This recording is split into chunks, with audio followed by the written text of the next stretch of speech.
नमस्कार स्टूडेंट्स, कैसे हो आप सभी। उम्मीद करते हैं आप सभी ठीक होंगे। तो स्टूडेंट्स, आज के क्लास में हम लोग करेंगे दीर्घ उत्तरीय प्रश्न का पार्ट 2। ठीक है, पार्ट 1 हम लोगों ने कर लिया था। हमने बोला था कि 5 वीडियो करवाऊंगा, 5 वीडियो से ही आपको सवाल देखने को मिल जाएंगे एग्जाम में। ठीक है, तो ये जो है पार्ट 2 है। ठीक है, अगर आप बेसिक से पढ़ना चाहते हैं तो प्लेलिस्ट में आपको वीडियो मिल जाएगा। ठीक है, क्वेश्चन बैंक का ऑब्जेक्टिव भी मिल जाएगा, लघु उत्तरीय प्रश्न मिल जाएगा। ठीक है, और दीर्घ हम लोग अभी कर रहे हैं। तो यहाँ पर सबसे पहले बच्चों थंबनेल को देखते हैं। तो प्यारे बच्चों, थंबनेल क्या कहता है? बिहार बोर्ड मैट्रिक परीक्षा 2026। अगर आप बिहार बोर्ड मैट्रिक परीक्षा 2026 की तैयारी करें तो चैनल सब्सक्राइब कर लीजिए ताकि नया वीडियो का नोटिफिकेशन आपको मिलता रहे। ठीक है, दीर्घ उत्तरीय प्रश्न है, ये डे 2 है। डे 1 हम लोगों ने कल किया था। ठीक है, तो देखते हैं सबसे पहला नंबर सवाल। प्यारे बच्चों, सबसे पहला नंबर सवाल कैसे सॉल्व होगा तो यहाँ पर आप देखिएगा।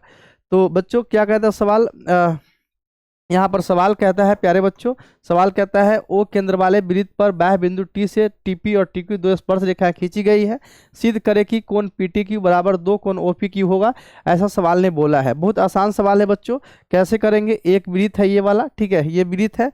यहाँ पर ये एक बिंदु टी है, यहाँ से एक स्पर्श रेखा ये खींची गई है और एक स्पर्श रेखा ये वाला है। ठीक है, ये वाला जो है बच्चों केंद्र है, यहाँ से इस तरह से और यहाँ पे इस तरह से इसको मिला देना है और इसको भी इस तरह से प्यारे बच्चों मिला देना है। ठीक है, और इसको भी मिला देना है। ये वाला P है और ये वाला क्या है बच्चों? Q है।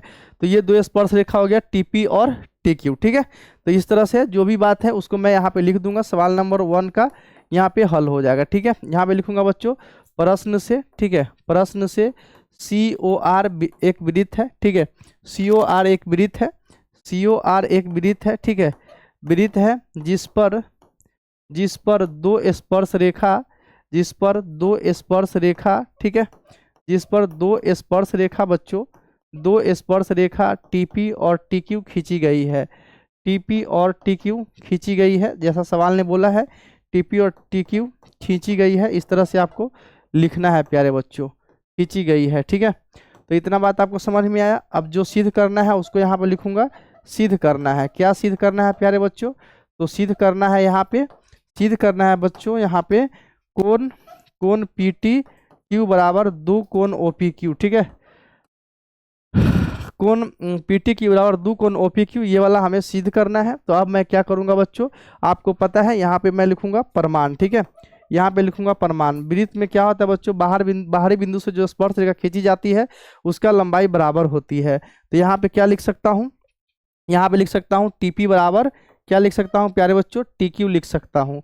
टीपी बराबर टीक्यू। और यहाँ पर आप देखिएगा त्रिभुज टीपी क्यू को, तो बच्चों ये जब दो भुजा बराबर हो जाता है तो ये समद्विबाहु त्रिभुज हो जाता है। और जो ये भुजा अगर बराबर है किसी त्रिभुज में तो सामने वाला कोण भी क्या होता है बच्चों? बराबर होता है। तो यहाँ पर आप देखिएगा, तो टीपी के सामने की बात करिएगा, टीपी के सामने क्या है बच्चों? यहाँ पे क्यू है, तो ये वाला कोण बराबर होगा। और टीक्यू के सामने का कोण देखिएगा तो ये वाला कोण ये वाला कोण भी इस कोण के बराबर ये वाला कोण हो जाएगा। ठीक है, यानी कहने का मतलब है प्यारे बच्चों, यहाँ पे मैं लिख सकता हूँ, इसलिए मैं यहाँ पे लिख सकता हूँ कोण TPQ है ना, कोण TPQ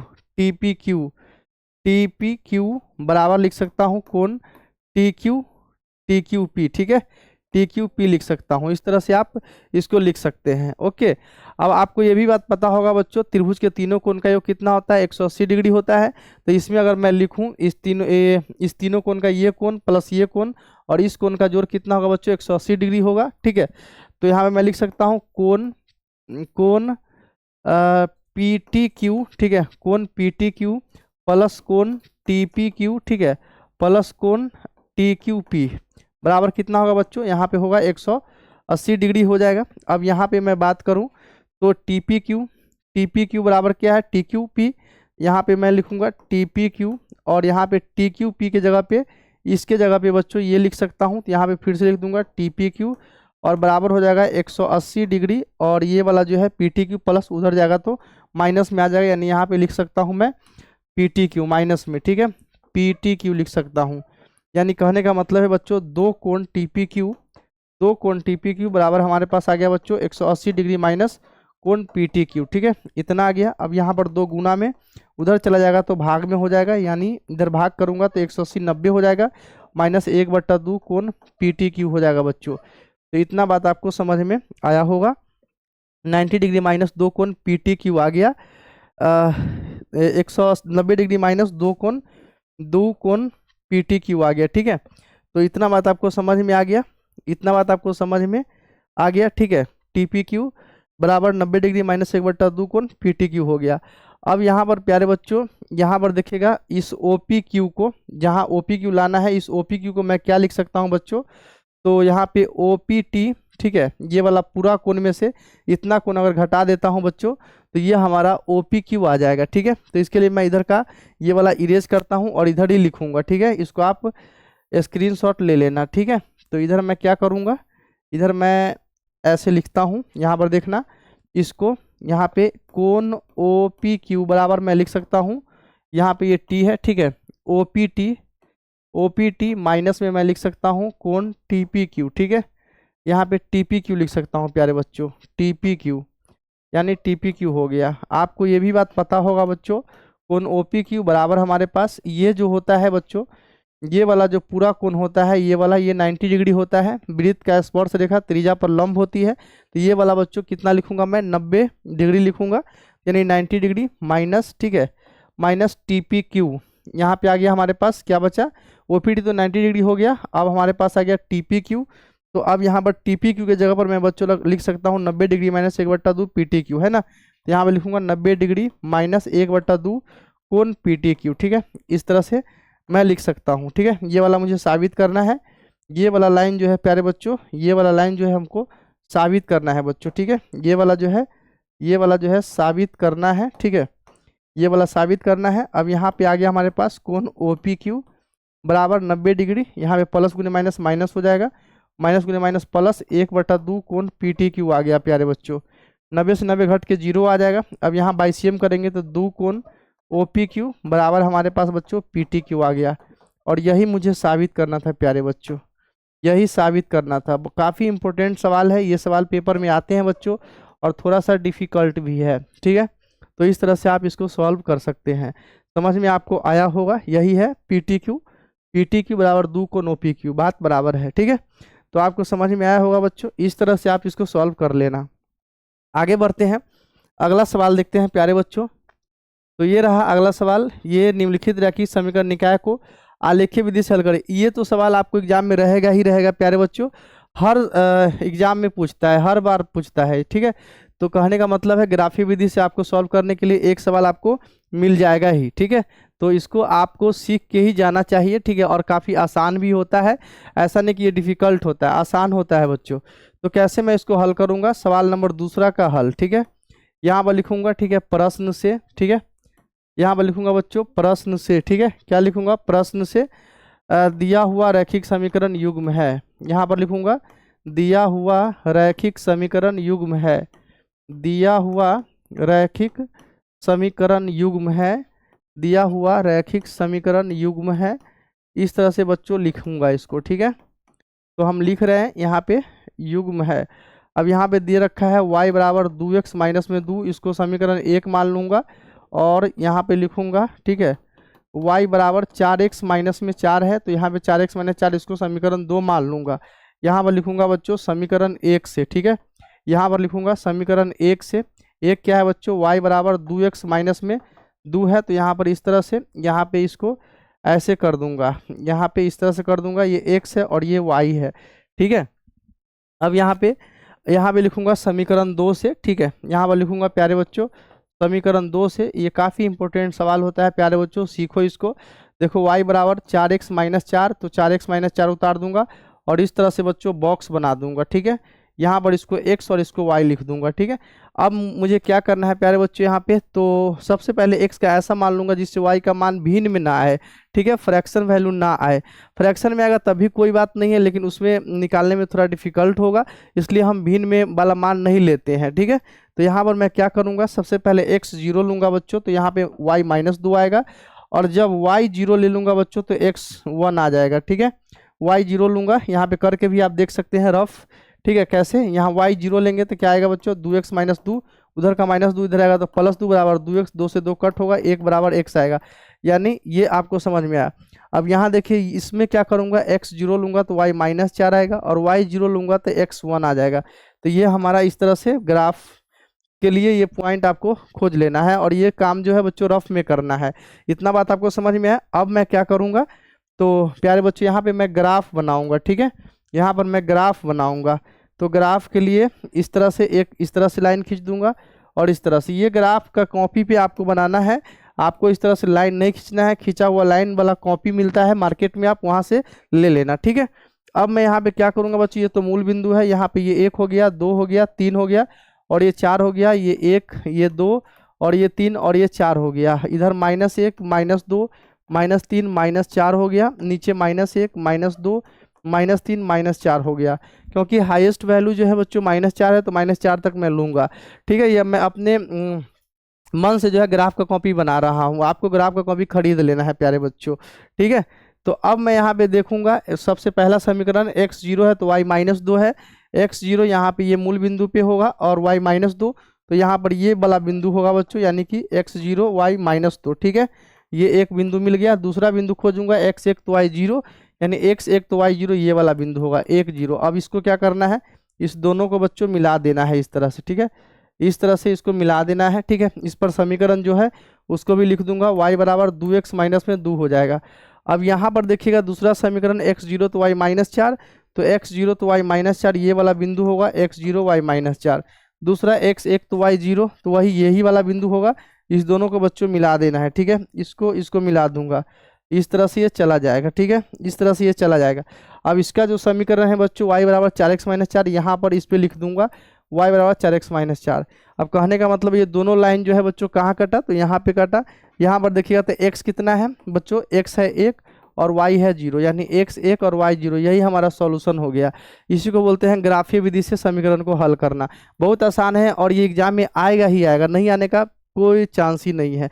हर एक बार आता है और इस बार भी आएगा, ठीक है। आगे बढ़ते हैं बच्चों, अगला सवाल ये रहा। अब यहाँ देखो ये रचना का सवाल है बच्चों, ये काफ़ी आसान सवाल है, ठीक है। कैसे इसको करेंगे, ठीक है। आपको इसके लिए क्या होना चाहिए बच्चों, प्रकाल होना चाहिए और स्केल होना चाहिए, ठीक है, और एक पेंसिल होना चाहिए। बनाना है सादा कॉपी में। तो यहाँ पे क्या करूँगा बच्चों, एक त्रिभुज ABC बनाइए जिसमें BC 7 सेंटीमीटर। आपको क्या करना है, एक लाइन इस तरह से खींच लेना है, ठीक है, जिसमें एक त्रिभुज बना जिसमें BC 7 सेंटीमीटर। अब मैं उस स्केल पे क्या करूंगा बच्चों, 7 सेंटीमीटर मेजरमेंट करूंगा। मान लो कि ये इतना जो है, ये वाला जो है स्केल का जो कॉपी पर बैठाते हुए है और ये पेंसिल लगा हुआ है, समझिए। तो यहाँ पर इस तरह से अगर मैं करता हूँ तो ये 7 सेंटीमीटर है मान के चलिए। तो यहाँ पर इसी तरह से बनाना है, 7 सेंटीमीटर ले लिया, ठीक है। इतना आपको समझ में आ गया। अब मैं यहाँ पे क्या करता हूँ, BC 7 सेंटीमीटर, B 45 डिग्री लेना है। कोण B जो है बच्चों ये B हो गया और ये C हो गया। इस पर 20 कितना लेना है, 45 डिग्री। तो कैसे करते हैं बच्चों, यहाँ पर जो प्रकाल होता है उसका मुंह ऐसे बैठाते हैं और स्केल को ऐसे घुमाते हैं, ठीक है। अब 45 के लिए क्या करते हैं, सबसे पहले यहाँ पे ये 60 हो गया और ये ऐसे करते हैं और ये ऐसे करते हैं, ऐसे करते हैं, यानी ये वाला जो एंगल बना 90 डिग्री का बना। 90 का आधा करूँगा बच्चों, तो यहाँ से इसको आधा कर दूंगा, ठीक है। यहाँ से इसको आधा करूंगा, तो यहाँ से यहाँ तक फैला लेना और इधर एक लाइन मार देना ऐसे, और यहाँ से भी लाइन ऐसे मार देना, यानी कि ये वाला बच्चों, ये वाला जो एंगल हुआ मेरे पास ये बच्चों 45 डिग्री, ठीक है। अब मुझे ए जो है 105 डिग्री लेना है। तो ए 105 डिग्री करने के लिए बच्चों हम ए पर 105 डिग्री नहीं बनाने जाएंगे, सी पर केवल 30 डिग्री बना देंगे, हो जाएगा काम। 30 डिग्री कैसे बनाएंगे बच्चों, तो यहाँ पर इस तरह से इधर घुमाएंगे, ठीक है, और यहाँ पे ये 60 डिग्री का होगा और इधर इसका आधा करूँगा बच्चों, तो ये 30 डिग्री का होगा। और इस दोनों को मिला दीजिएगा तो ये जो हमारा त्रिभुज का रचना हो गया ए, और ये बच्चों 105 डिग्री हो जाएगा, ठीक है। तो इतना आपको समझ में आया होगा। अब बच्चों क्या करना है, ऐसा है त्रिभुज एक और रचना करना है जो इस त्रिभुज का संगत भुजा के 4/3 गुणी हो। तो इसके लिए मैं क्या करता हूँ, नीचे मुँहे यहाँ पे न्यून कोण बनाना है, तो यहाँ पे इस तरह से करेंगे। ये वाला हो गया 60 डिग्री, ये हमारा न्यून कोण हो गया। 4/3 करना रहेगा, तो इस पर 4 भाग अपना मन से बराबर बराबर कट करना होता है, यानी बराबर बराबर कट करता हूँ। कैसे होगा, 1 2 3 4 स्केल से करिएगा नाप के, ठीक है, बराबर। जैसे कि इतना अगर नाप लिए तो यहाँ से ऐसे हो गया 1 2 और 1 3 और 1 4, ये हो गया हमारे पास। इसका नाम दे दूंगा B1 B2 B3 और ये हो गया बच्चों B4।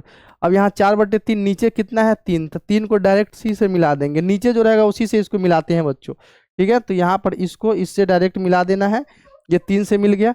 अब ऐसा ही लाइन इस पे 4 पे खींचना है, तो इसके लिए सेम एंगल बनाना पड़ेगा, यानी कि यहाँ पर सेम एंगल बनाने के लिए क्या करते हैं, इसको इस पर घुमाते हैं, इसको भी इस पर घुमाएंगे, इसको मेजर नाप लेंगे कितना है, इसको भी नाप लेंगे, ऐसे कट कर देंगे, ठीक है। और यहाँ से ये बच्चों लाइन चला जाएगा इस तरह से, ठीक है। ये जो कट है यहाँ से चला गया। फिर यहाँ पर भी ऐसा ही लाइन खींचना होता है, तो यहाँ पर के लिए ऐसे घुमा देंगे, यहाँ पे भी ऐसे घुमा देंगे और इसको मेजरमेंट कर लेंगे ऐसे, ठीक है। और ये वाला जो है बच्चों इस तरह से चला जाएगा। ये उल्टा हो गया थोड़ा सा, ऐसे करूँगा बच्चों, ऐसे चला जाएगा। यहाँ पे मान लीजिए कि कट है, ठीक है, ये वाला। तो ये हमारा बच्चों कंस्ट्रक्शन हो जाता है, रचना होता है। ये भी 5 नंबर का आएगा और ये आएगा ही आएगा, ठीक है। ये वाला सवाल नंबर 3 का सॉल्यूशन हुआ। इस तरह से आप इसको कर सकते हैं, ठीक है। बाकी आप कॉपी पे इसको सॉल्व करेंगे तो इस तरह से आपको सॉल्व हो जाएगा। अगला सवाल देखते हैं बच्चों। तो ये रहा अगला सवाल। उस चतुर्भुज का क्षेत्रफल ज्ञात कीजिए जिसके शीर्ष दिया है ये वाला, इसका क्षेत्रफल निकालना बच्चों। तो ये 4 गो भुजा, ये चतुर्भुज है, ए बी और सी और ये डी, ठीक है। तो यहाँ पर इसको लिखूंगा, इसका क्षेत्रफल निकालना है बच्चों। यहाँ पर लिखूंगा माना कि, ठीक है, दिया हुआ चतुर्भुज का शीर्ष, दिया हुआ चतुर्भुज का शीर्ष, ठीक है, दिया हुआ चतुर्भुज का शीर्ष, ठीक है, ए x1 y1 B x2 y2 सी x3 y3 तथा डी x4 y4 है, ठीक है, डी x4 y4 है। इस तरह से आपको लिखना है। ए बी सी डी का निर्देशांक जो दिया है वो लिख लेंगे और इसको इस तरह से मिला देंगे। यहाँ पर इस त्रिभुज का क्षेत्रफल निकालेंगे, इस त्रिभुज का क्षेत्रफल निकालेंगे, दोनों को जोड़ देंगे, क्षेत्रफल निकल जाएगा चतुर्भुज का, ठीक है। यानी कहने का मतलब हुआ कि ए का निर्देशांक कितना है बच्चों, यहाँ पे -4 -2 और इसको लिखेंगे x1 y1। बी का निर्देशांक कितना है बच्चों, -3 -5, इसको लिखेंगे x2 y2, ठीक है। सी का निर्देशांक कितना है, सी का निर्देशांक है 3 -2, तो यहाँ पर लिखेंगे x3 y3, x3 y3। और डी का निर्देशांक कितना है बच्चों, 2 3, इसको लिखेंगे x4 y4, ठीक है। इस तरह से आपको लिख देना है, इस तरह से आपको लिख देना है। अब यहाँ पर मैं क्या करूँगा, त्रिभुज एबीसी का क्षेत्रफल निकालूंगा बच्चों। तो त्रिभुज एबीसी का क्षेत्रफल कैसे निकलेगा, त्रिभुज एबीसी का क्षेत्रफल बराबर, त्रिभुज एबीसी का जब क्षेत्रफल निकालेंगे तो 1/2, ठीक है। इसमें तो वही लागू होगा जो x1 x2 x3 पे लग जाएगा, यहाँ पे 1 पे x4 हो जाएगा, तो जहाँ पे x3 रहेगा वहाँ पे x4 से रिप्लेस करके इस त्रिभुज का भी क्षेत्रफल निकाल देंगे। पहले त्रिभुज एबीसी का क्षेत्रफल निकाल लेते हैं। 1/2 फार्मूला क्या होता है, x1, x1 कितना है बच्चों, तो x1 की बात करिएगा तो -4, ठीक है। y2 - y3, यानी कहने का मतलब है y2 - y3 -5 और -2, तो -5 वहाँ भी माइनस, तो यहाँ पे प्लस हो जाएगा। प्लस में x2 -3, तो यहाँ पे प्लस है और यहाँ पे माइनस है, तो प्लस गुने माइनस क्या होगा बच्चों, तो माइनस होगा, तो यहाँ पे -3। x2 y3 -y1, तो बच्चों y3 क्या है -2 और यहाँ भी -2, तो -2 माइनस गुने माइनस यहाँ पे प्लस हो जाएगा। प्लस में x3 कितना है बच्चों, 3 है, और y1 - y2 यानी -2 -5 यानी माइनस गुने माइनस +5।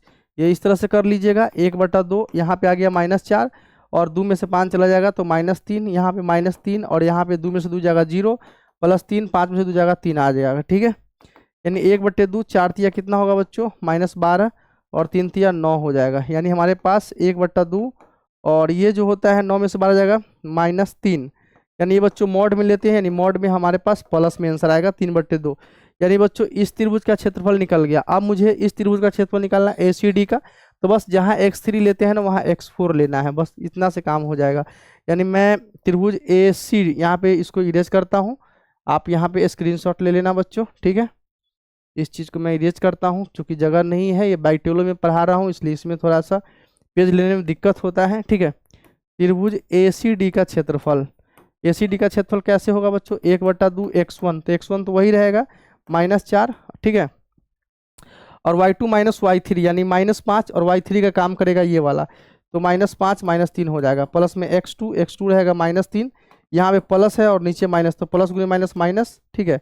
x2 y3 - y1, तो बच्चों y3 का काम y4 करेगा, 3 माइनस और यहाँ माइनस गुने माइनस प्लस, और x3 का काम 2 करेगा और यहाँ पे आ जाएगा हमारे पास y1 - y2 यानी -2 और यहाँ माइनस गुने माइनस प्लस, ओ सॉरी यहाँ पे ACD है ना, तो ACD है तो यहाँ पे ओहो रॉन्ग हो गया, 1/2 x1 का काम तो ए करेगा और y2 माइनस y3, तो y3 ये c वाला काम करेगा ना, 2 का काम 3 करेगा, यानी y3 माइनस y1 यानी -2 -3 हो जाएगा, प्लस x2 का काम x3 करेगा यानी 3 हो गया, और y3 माइनस y1 है ना, यानी यहाँ पे 3 माइनस हमारे पास ये माइनस गुने माइनस प्लस 2 हो जाएगा, प्लस में x3 का काम x4 करेगा, और y1 माइनस y2, तो y1 तो यही रहेगा और y2 का काम y3 करेगा, माइनस गुने माइनस प्लस 2, यहाँ पे इस तरह से हो जाएगा 1/2 -4 और -3 -2 -5 और 3 2 5 5 या 15, यहाँ पर ये तो 0 हो जाएगा तो इसको छोड़ दीजिएगा, इसको मैं इरेज कर देता हूँ, ठीक है, इसका काम हो चुका है। अब यहाँ पे आ गया 1/2, यहाँ पे आ गया 20 प्लस में 15, और 20 और 15 कितना होगा बच्चों 35/2। अब यहाँ पे चतुर्भुज ABCD का क्षेत्रफल निकालना है, तो इसके लिए क्या होगा बच्चों, चतुर्भुज ABCD का क्षेत्रफल बराबर चतुर्भुज ABCD का क्षेत्रफल बराबर क्या होगा प्यारे बच्चों, यहाँ पर इसका क्षेत्रफल जोड़ देंगे, यानी यहाँ पे 3/2 है और प्लस में 35/2, 35 और 3 कितना होगा बच्चों 38/2 यानी 19 दूना 38, यानी प्यारे बच्चों यहाँ पे 19 आ गया, ठीक है, 19 वर्ग इकाई होगा, 19 वर्ग इकाई आंसर हो जाएगा, ठीक है, 19 वर्ग इकाई इस चतुर्भुज का क्षेत्रफल हो जाएगा, ठीक है, समझ में आपको आया होगा, इस तरह से सॉल्व कर सकते हैं। अगला सवाल ये रहा, यदि किसी भिन्न के अंश और हर में 2 जोड़ दिया जाए तो भिन्न 9/11 हो जाता है, और यदि उसके अंश और हर में 3 जोड़ दिया जाए तो वो 5/6 हो जाता है, तो ज्ञात करें। सवाल नंबर हो गया हमारे पास, तो ये वाला सवाल बच्चों 4 हमने कर लिया था, ये सवाल नंबर 5 है, ठीक है, सवाल नंबर 5। चलिए, यदि किसी भिन्न के, तो यहाँ पे भिन्न तो पता नहीं है बच्चों, सवाल नंबर 5 का यहाँ पे हल लिखूंगा, यहाँ पर लिखूंगा बच्चों माना कि, ठीक है, माना कि यहाँ पे भिन्न मान लूंगा, ठीक है, भिन्न मान लेता हूँ, भिन्न बराबर क्या होगा बच्चों x/y, और यहाँ पे क्या लिखना है प्रश्नानुसार, प्रश्न क्या कहता है, प्रश्न कहता है कि अंश और हर में 2 जोड़ दिया जाए, यानी x + 2 कर दिया जाए और y + 2 कर दिया जाए, तो कितना हो जाता है 9/11 हो जाता है, बाई सेम करिएगा तो 11x प्लस में कितना होगा 22 होगा, 9y प्लस में 18 होगा, यानी मैं यहाँ पे इसको सजा के लिखूंगा 11x प्लस 9y, इधर आएगा -9y, 18 माइनस 22 होगा, 18 में से 22 चला जाएगा, तो हमारे पास कितना आएगा बच्चों, तो यहाँ पे आएगा -4, इसको समीकरण 1 मान लूंगा, यहाँ पर लिखूंगा और, ठीक है। अब यहाँ पे बच्चों उसके अंश और हर में 3 जोड़ देने पे क्या होता है, भिन्न 5/6 हो जाता है, तो मैं जोड़ता हूँ 3x + 3 और बटे y + 3 बराबर हमारे पास 5/6 हो जाएगा, यानी हमारे पास 6x + 6 = 18 बराबर 5y + 5 = 15, यानी x वाला एक साथ 6x - 5y बराबर 15 - 18, यानी हमारे पास 6x - 5y बराबर -3, इसको समीकरण 2 मान लूंगा। यानी अब इसको क्या करना है प्यारे बच्चों, तो x और y का वैल्यू निकालना है और उसका वैल्यू इसमें रख दूंगा तो भिन्न निकल जाएगा, यानी कहने का मतलब हुआ इसका मान निकलेगा कैसे, तो यहाँ पे मैं क्या करूँगा 11 से गुना करूँगा और यहाँ पे 6 से गुना करूँगा, x वाला बराबर हो जाएगा, घटा दूंगा, y बच जाएगा, y का मान निकाल के फिर x का मान निकाल दूंगा, यानी कहने का मतलब है समीकरण 1 में मैं गुना कर रहा हूँ, समीकरण 1 में गुना कर रहा हूँ 6 से, तथा समीकरण 2 में मैं गुना कर रहा हूँ 11 से, समीकरण 2 × 11 क्या मिलेगा मुझे, तो 11 × 6 = 66x मिलेगा, 6 × 9 = 54y मिलेगा और बराबर 4 × 6 = 24 मिल जाएगा, ठीक है, यानी ये हो गया हमारे पास समीकरण 3। और दूसरा में करूँगा 11 से 11 × 6 = 66 हो जाएगा और 5 × 6 = 30 हो जाएगा, और यहाँ पे आ जाएगा मानने मतलब कि, अच्छा 6 से नहीं 11 से कर रहा हूँ ना, तो 11 × 6 = 66 और 11 × 5 = 55 y और 11 × 3 = 33, ये समीकरण 4 हो गया। अब यहाँ पर क्या करना है बच्चों, समीकरण 3 में से समीकरण 4 को घटाना है, समीकरण 3 माइनस समीकरण 4, अब जो भी है समीकरण 3 में से 4 को घटाइए तो बराबर माइनस में 24 और यहाँ पे 66x - 55y बराबर -33, कुछ नहीं करना, माइनस प्लस प्लस, यहाँ पे ये कट हो गया, ये y हो गया, और 24 में से 33 जाएगा तो बच्चों कितना होगा, तो 36, यहाँ पे 9, यानी y का वैल्यू 9 आ गया, y का मान निकल गया, तो मैं x का मान निकाल सकता हूँ, कैसे निकालूंगा, तो इसको इरेज करता हूँ इधर और यहाँ पे 1 में रखूंगा, ठीक है। अब यहाँ पे क्या करना है बच्चों, y का मान समीकरण 1 में रखना है, ठीक है, y का मान समीकरण 1 में रखने पर, y का मान समीकरण 1 में रखने पर, तो 1 में रख दो बच्चों, तो 11 x - 9 × 9, 9 × 9 = 81 होगा, बराबर -4, 11x बराबर -4 प्लस में 81 और x बराबर 77/11 आ गया हमारे पास, 11 सत्ते 77, यानी x का वैल्यू 7 आ गया। ठीक है, तो बच्चों भिन्न कितना है, x/y, भिन्न x/y, यानी x/y का मतलब भिन्न कितना आ जाएगा बच्चों, 7 हमारे पास 9 आएगा, 7/9, ये हमारा आंसर हो गया। ठीक है, 7/9 आंसर हो जाएगा भिन्न का। समझ में आपको आया होगा। ठीक है, इस तरह से आप इसको सॉल्व कर सकते हैं। अगला सवाल ये रहा, भूमि के एक बिंदु से 20 मीटर ऊंचे भवन के शिखर पर लगी एक संचार मीनार के तल और शिखर का उन्नयन कोण 45 और 60 डिग्री है, तो मीनार की ऊंचाई ज्ञात करना है। बहुत आसान सवाल है, तो ये वाला हो गया। ठीक है, एक 20 मीटर ऊंचे भवन है, तो ये 20 मीटर ऊंचे भवन हो गया प्यारे बच्चों। ठीक है, ये 20 मीटर ऊंचे भवन हो गया और इस पर एक संचार मीनार है। इसके तल और इसके शिखर का जो उन्नयन कोण दे रखा है, तल का कितना दिया बच्चों, 45 डिग्री, और ये दे रखा है 60 डिग्री। इसका नाम ए हो गया, इसका नाम बी हो गया, और इसका नाम सी हो गया, इसका नाम डी हो गया बच्चों। मीनार की ऊंचाई ज्ञात करना है प्यारे बच्चों, तो मीनार की ऊंचाई कितना होगा ये मुझे पता करना है। ये मीनार की ऊंचाई, इसको मान लेता हूँ x। ठीक है, तो ये पूरा कितना होगा प्यारे बच्चों, पूरा हमारे पास x + 20 हो जाएगा। ठीक है, पूरा x + 20 हो जाएगा। मीनार की कितना ऊंचाई का है ये पता करना है, तो यहाँ पे ये y मीटर, ठीक है, ये x मीटर माना, ये x + 20 मीटर होगा। ठीक है, समझ में आया होगा। अब मैं क्या करूँगा प्यारे बच्चों, तो यहाँ पे लिखूंगा माना कि BC एक भवन है और AB संचार मीनार है।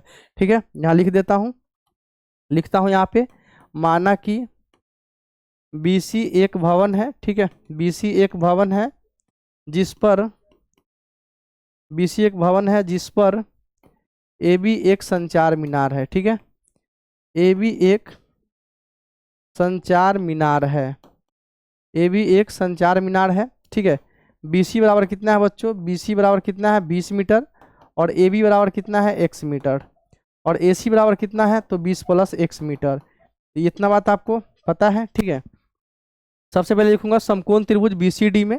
ठीक है, क्या लिखूंगा बच्चों, यहाँ पे लिखूंगा समकोण त्रिभुज BCD में क्या निकालूंगा बच्चों, tan 45 क्या होता है P/B, 45 के लिए P होगा BC और B होगा DC। ठीक है, tan 45 एक होता है BC 20 मीटर/y मीटर, मीटर से मीटर कट, यानी y का वैल्यू कितना आ गया बच्चों 20, यानी ये 20 तो ये भी 20 मीटर आ गया। अब मैं यहाँ पे निकालूंगा त्रिभुज ACD में देखूंगा। ठीक है, पुनः त्रिभुज ACD में देखिएगा, तो बच्चों यहाँ पे लूंगा tan 60। tan 60 क्या होता है P/B, 60 डिग्री के लिए P कौन होगा, AC होगा, और B होगा CD, यानी tan 60 बराबर AC बटे क्या होगा बच्चों, CD होगा।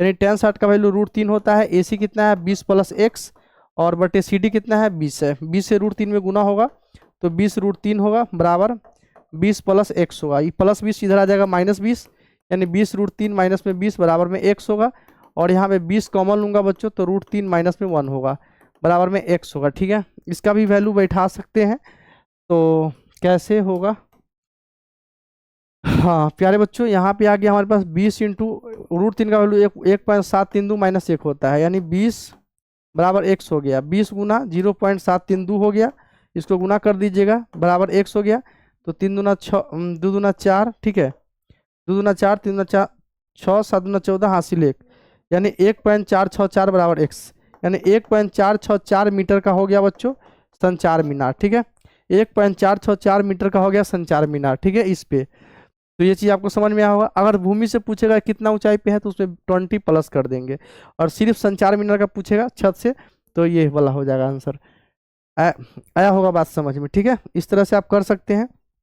अगला सवाल ये रहा, ये देखिए सवाल नंबर 7, इसको साबित करना है। यहाँ पे क्या करूँगा, लिखूंगा LHS बराबर, ठीक है, जो लिख दिया है वो उतार लूंगा, tan A बटे 1 - cot A, और प्लस cot A बटे 1 - tan A। ठीक है, ये मैं यहाँ पे उतार दूंगा। अब यहाँ पे tan A, जब 1 + sec × cos A के लाना है। अब यहाँ पे मैं क्या करूँ बच्चों, क्या करूँ, यहाँ पे tan A को क्या लिखूँ, sin A बटे cos A, sin A बटे cos A, और नीचे 1 - cos A बटे sin A।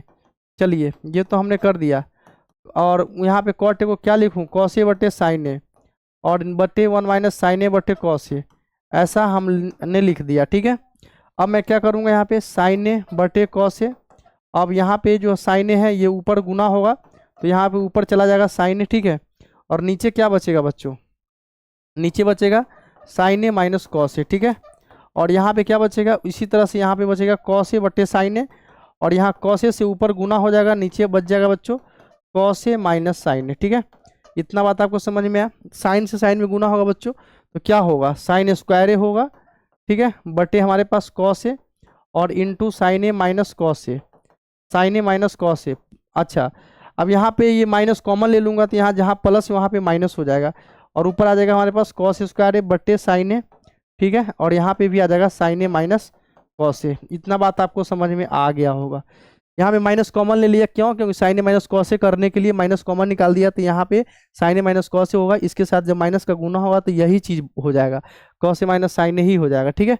इतना बात समझ में आया। अब नीचे नीचे का एलसीएम निकालूंगा, तो cos A sin A LCM क्या आएगा, cos A sin A into sin A minus cos A. अब जब इसका जाइएगा इससे भाग लगाने, तो कॉस ए से ये कट जाएगा, साइन ए बचेगा, और ऊपर भी साइन ए है, तो साइन स्क्वायर से साइन ए में गुना होगा, तो बच्चों साइन क्यू ए आ जाएगा। इसी तरह से इससे भाग लगाइएगा, तो ये वाला और ये कट होगा, कॉस ए बचेगा, तो यहाँ पर आ जाएगा कॉस क्यू ए। अब A cube minus B cube क्या होता है बच्चों, ए माइनस बी, तो A minus B into A square, ठीक है, ए स्क्वायर प्लस, है ना, plus A B sine A into cos A, यानी कि प्लस ए बी का मतलब sine A into cos A. इसको थोड़ा सा इधर लिखता हूँ, इधर से लिखता हूँ, ए माइनस बी यानी sine A minus cos A into A square, तो A square plus A B sine A into cos A और प्लस बी स्क्वायर, ये हमारा फार्मूला होता है। और बटे हमारे पास कॉस ए साइन ए तो है ही, और इंटू में साइन ए माइनस कॉस ए, ये चीज़ है।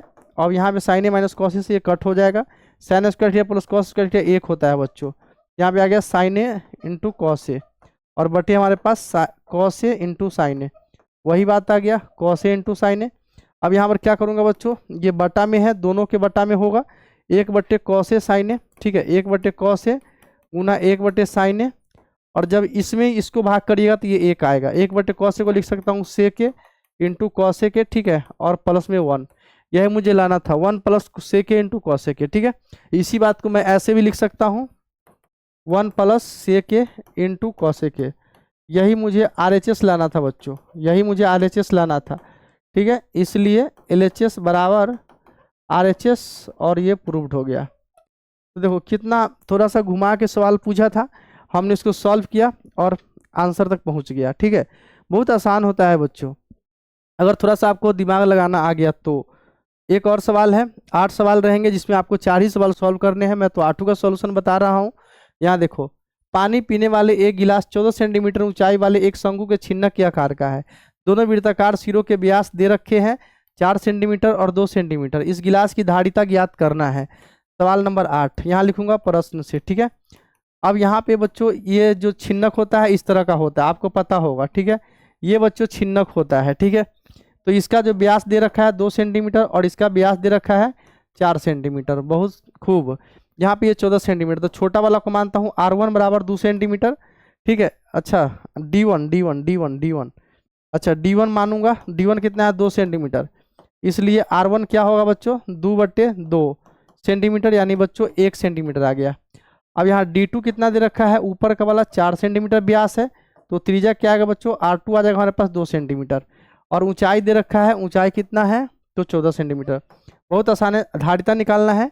यहाँ लिखूंगा सूत्र से, छिन्नक का आयतन, छिन्नक का आयतन क्या होता है बच्चों, छिन्नक का आयतन क्या होता है 1/3 पाई H into R1 square plus R2 square plus R1 into R2, ये सूत्र होता है। अगर सूत्र याद रहेगा तो आप आसानी से सॉल्व कर सकते हैं।